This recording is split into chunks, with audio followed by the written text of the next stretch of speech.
Growing up, football and sports in general were a big part of my family.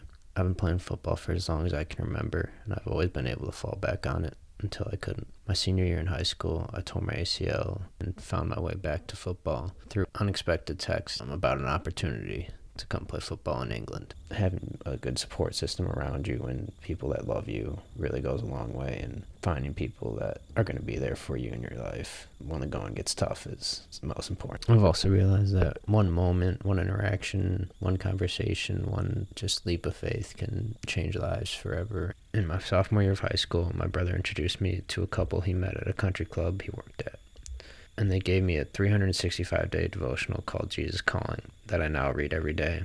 And written on the first page was a Bible verse, Proverbs chapter 3, verse 5 through 6, which has become one of my favorite verses. And it reads, "Trust in the Lord with all your heart, and lean not on your own understanding. In all your ways submit to him, and he will make your path straight." Outside of going to church occasionally, the only time I would pray was before my high school games, and that was for protection and to say hi to my grandma, who never missed a game when I was a child. I noticed a significant change when I first pursued my faith during an NFL game where a player collapsed on the field after a hit, and it didn't look like he was going to make it. That was the first time I got on my knees to pray beside my bed for him to be okay and pull through. It gave me a new perspective to think of others first and the power behind prayer.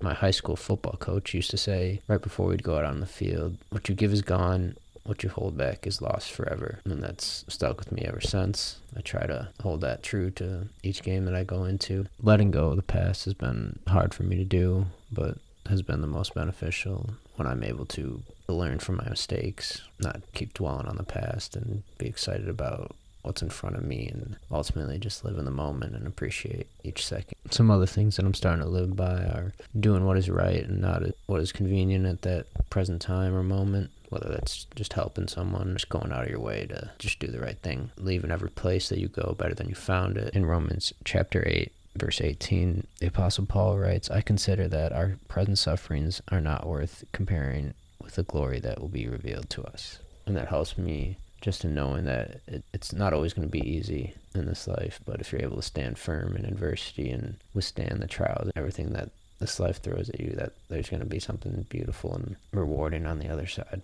Also, that I'm never going to stop learning, and that you're never going to fully understand everything that happens to you. And in John chapter 13, verse 7, Jesus says, "You do not realize now what I am doing, but later you will understand." And that just helps me remain grounded where I'm at and realize that God's working in the details. It's going to work out in the end. One person that's impacted me through just listening to his speeches has been Inky Johnson. And my favorite quote by him is, "I believe everything happens for a reason. People change so you can learn to let go. Things go wrong so you can appreciate them when they're right. And sometimes good things fall apart so better things can fall together."